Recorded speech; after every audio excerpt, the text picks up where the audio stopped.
नमस्कार दोस्तों, result clear में आपका स्वागत है।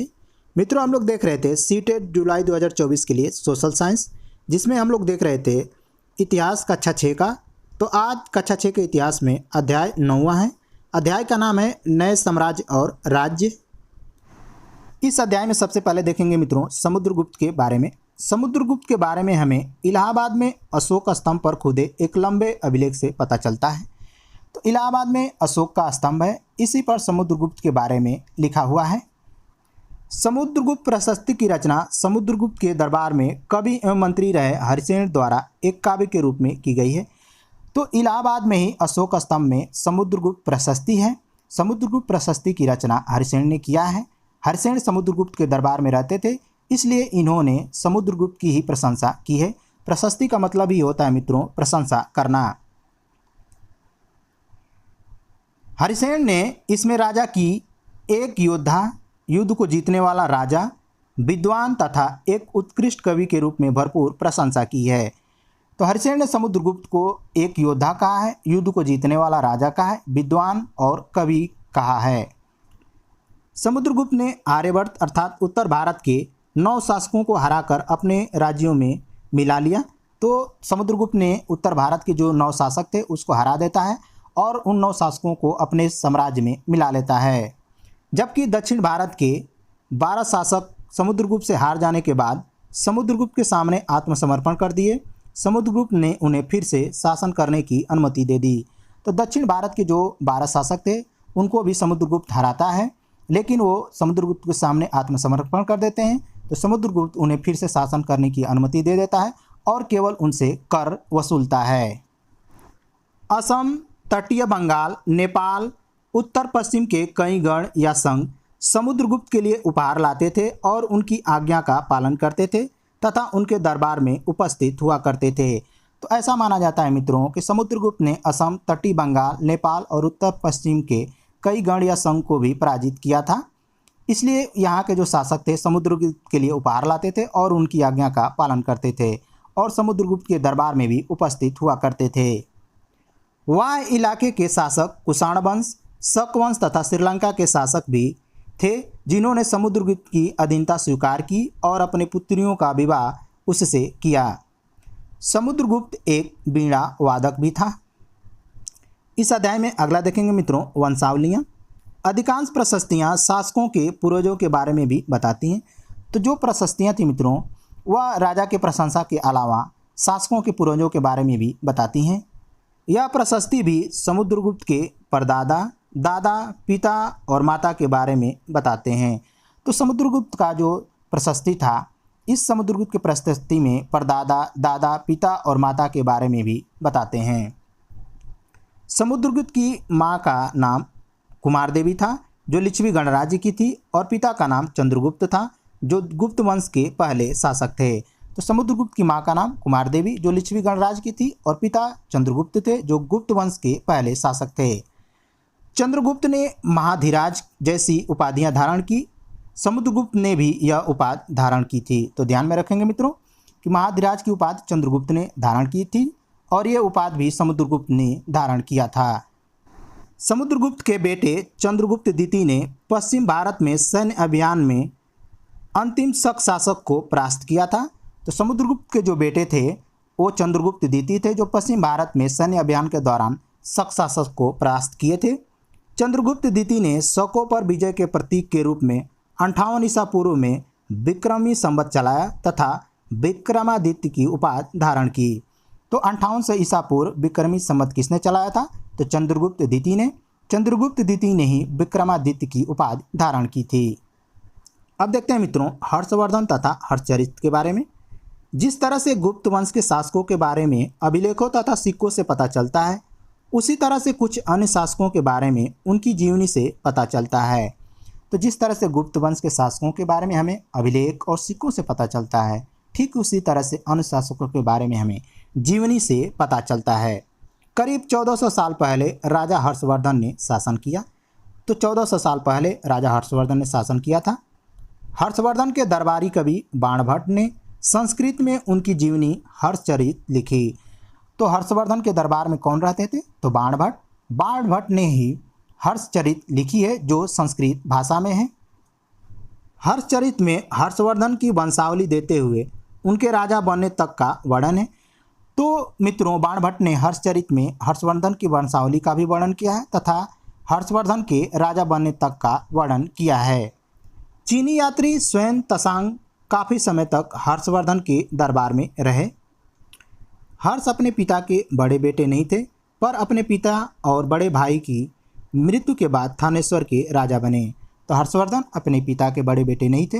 पिता की मृत्यु और बड़े भाई की मृत्यु के बाद ये थानेश्वर के राजा बनते हैं। हर्षवर्धन के बहनोई कन्नौज के शासक थे। जब इनके बहनोई को बंगाल के शासकों ने मार डाला तो हर्षवर्धन ने कन्नौज को अपने अधीन कर लिया और बंगाल पर आक्रमण कर दिया। तो हर्षवर्धन के बहनोई थे जो कन्नौज के शासक थे। जब इनके बहनोई को बंगाल के शासकों ने मार दिया तो हर्षवर्धन ने कन्नौज को अपने अधीन कर लेते हैं और बंगाल पर आक्रमण कर देते हैं। हर्षवर्धन को मगध तथा बंगाल को जीतकर पूर्व में जितनी सफलता मिली उतनी सफलता अन्य जगहों पर नहीं मिली। हर्षवर्धन जो थे मगध को भी जीते और बंगाल को भी जीतकर पूर्व में जितनी उनको सफलता मिली थी अन्य जगहों पर उनको इतनी सफलताएं नहीं मिली। हर्षवर्धन ने जब नर्मदा नदी को पार करके दक्कन की ओर आगे बढ़ने की कोशिश की तब चालुक्य नरेश पुलकेशिन द्वितीय ने उन्हें रोक दिया। तो ध्यान में रखेंगे मित्रों कि हर्षवर्धन ने दक्षिण की तरफ नर्मदा नदी को पार करते हुए दक्कन की ओर बढ़ने का प्रयास किया, तब चालुक्य नरेश पुलकेशिन द्वितीय ने उन्हें रोक दिया था। चालुक्य और पुलकेशिन द्वितीय की प्रशस्तियाँ। इस काल में पल्लव और चालुक्य दक्षिण भारत में सबसे महत्वपूर्ण राजवंश थे। तो ध्यान में रखेंगे, पल्लव और चालुक्य वंश दक्षिण भारत में सबसे महत्वपूर्ण राजवंश थे। पल्लवों का राज्य उनकी राजधानी कांचीपुरम के आसपास के क्षेत्रों से लेकर कावेरी नदी के डेल्टा तक फैला था। तो पल्लवों का जो राज था उनकी राजधानी थी कांचीपुरम के आसपास के क्षेत्रों से लेकर के कावेरी नदी के डेल्टा तक फैला हुआ था। चालुक्यों का राज कृष्णा और तुंगभद्रा नदियों के बीच स्थित था। तो जो चालुक्य थे उनका राज कृष्णा और तुंगभद्रा नदियों के बीच स्थित था। चालुक्यों की राजधानी ऐहोल थी। यह एक प्रमुख व्यापारिक केंद्र था। तो ध्यान में रखेंगे कि चालुक्यों की राजधानी क्या थी, ऐहोल। यह एक प्रमुख व्यापारिक केंद्र भी था। धीरे धीरे यह धार्मिक केंद्र भी बन गया जहाँ कई मंदिर थे। पल्लव और चालुक्य एक दूसरे की सीमाओं पर अतिक्रमण करते थे। मुख्य रूप से राजधानियों को निशाना बनाया जाता था जो समृद्ध शहर थे। पुलकेशिन द्वितीय सबसे प्रसिद्ध चालुक्य राजा थे। उनके बारे में हमें उनके दरबारी कवि रवि कीर्ति द्वारा रचित प्रशस्ति से पता चलता है। तो पुलकेशिन द्वितीय सबसे प्रसिद्ध चालुक्य राजा थे। इनके दरबार में ही रवि कीर्ति रहा करते थे। इसमें अनेक पूर्वजों, खासतौर से पिछली 4 पीढ़ियों के बारे में बताया गया है। पुलकेशिन द्वितीय को अपने चाचा से यह राज मिला था। तो रवि कीर्ति द्वारा जो प्रशस्ति लिखी गई है इसमें अनेक पूर्वजों, खासतौर से पिछली 4 पीढ़ियों के बारे में बताया गया है। पुलकेशिन द्वितीय को अपने चाचा से यह राज्य मिला था। रवि कीर्ति के अनुसार उन्होंने पूर्व तथा पश्चिम दोनों समुद्र तटीय इलाकों में अपने अभियान चलाए। इसके अतिरिक्त उन्होंने हर्षवर्धन को आगे बढ़ने से रोका था। तो रवि कीर्ति के अनुसार पुलकेशिन द्वितीय ने पूर्व तथा पश्चिम दोनों समुद्र तटीय इलाकों पर अपना अभियान चलाए थे। इसके अतिरिक्त उन्होंने हर्षवर्धन को आगे बढ़ने से भी रोका था।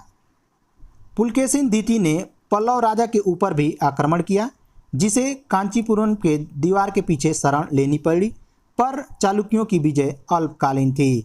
तो पुलकेशिन द्वितीय ने पल्लव राजा के ऊपर भी आक्रमण किया था, जो कांचीपुरम के दीवार के पीछे जाकर के छिप गया था, पर यह चालुक्यों की विजय ज़्यादा दिनों तक नहीं चली, ये अल्पकालीन थी। लड़ाई से पल्लव और चालुक्य दोनों दुर्लभ होते गए। अंततः इन्हें राष्ट्रकूट तथा चोल वंशों ने समाप्त कर दिया। तो पल्लव जो थे और चालुक्य ये आपस में ही लड़ते रहे, जिसके वजह से ये लोग दुर्लभ होते गए और अंततः इन्हें राष्ट्रकूट तथा चोल वंशों ने समाप्त कर दिया। नए राज्यों का प्रशासन कैसे चलता था इसके बारे में देखते हैं। पहले की राजाओं की तरह इन राजाओं के लिए भूमि कर सबसे महत्वपूर्ण बना रहा। तो पहले के जो राजा थे वो भूमि कर से ही अपनी आय प्राप्त करते थे। इसी तरह से इन राजाओं के लिए भी भूमि कर सबसे महत्वपूर्ण बना था। प्रशासन की प्राथमिक इकाई गांव होते थे। कुछ महत्वपूर्ण प्रशासकीय पद अनुवांशिक बन गए, जैसे कवि हरिसेन अपने पिता की तरह महादंड नायक अर्थात मुख्य न्याय अधिकारी बन गए। तो कुछ जो प्रशासकीय पद थे वो अनुवांशिक बन गए थे। कवि हरिसेन के पिता महादंडनायक थे, तो कवि हरिसेन भी अपने पिता की तरह महादंडनायक अर्थात मुख्य न्याय अधिकारी बन गए। कभी कभी एक ही व्यक्ति कई पदों का कार्य करता था, जैसे हरिसेन महादंडनायक के साथ साथ कुमारामात्य अर्थात एक महत्वपूर्ण मंत्री तथा एक संधि विग्रहिक अर्थात युद्ध और शांति के विषयों का भी मंत्री था। तो कभी कभी एक ही व्यक्ति को कई पद दे दिए जाते थे, जैसे कि हरिसेन महादंडनायक के साथ साथ एक महत्वपूर्ण मंत्री भी था तथा युद्ध और शांति के विषय का भी मंत्री था।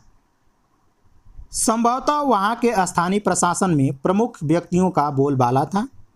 इनके नगर श्रेणी अर्थात मुख्य बैंकर या शहर का व्यापारी, सार्थवा अर्थात व्यापारियों के काफिले का नेता, प्रथम कुलीन अर्थात मुख्य शिल्पकार तथा कार्यस्थों अर्थात लिपिक के प्रधान जैसे लोग होते थे। तो मित्रों ध्यान में रखेंगे कि श्रेणी का अर्थ मुख्य बैंकर या शहर का व्यापारी होता था, सार्थवा का अर्थ व्यापारियों के काफिले का नेता होता था, प्रथम कुलीन का अर्थ मुख्य शिल्पकार होता था, कार्यस्थों का अर्थ लिपिक के प्रधान होते थे।